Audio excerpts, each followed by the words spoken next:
Tandaan niyo pa ba ang OFW sa Riyadh na si Miss Evelyn Saludar? Siya po ang kababayan natin na binugbog sa loob mismo ng kanyang counterpart agency doon. Balikan po natin ang kanyang panawagan noon. Tulungan niyo po ako.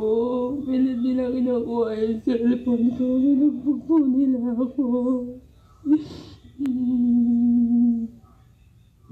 Nampas po ako ng stick na walis tambo. Nitong Lunes lang ay nakauwi na rito sa Pilipinas si Ma'am Evelyn. Kasama namin ang kanyang mga kaanak na nag-abang sa airport. Totoo at todo pasalamat naman si Miss Evelyn sa amin dahil na-aksyonan na ang kanyang kaso. Magandang hapon, Sir Rafi. Maraming salamat po sa pagtulong niyo sa akin. Ngayon po kasama ko ng mga anak ko. Maraming salamat po. Kung dahil sa inyo hindi ako makakauwi.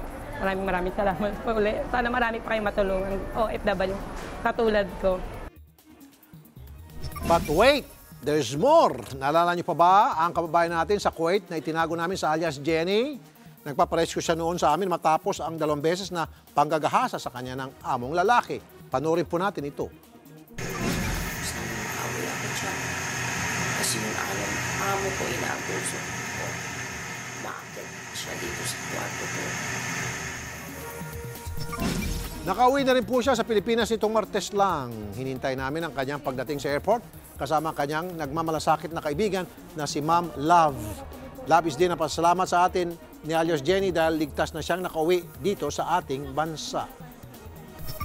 Pasalamat na lang po ko kay Sir Rafi po sa na tumutulong siya sa akin. Agad-agad umaksyon. Salamat po.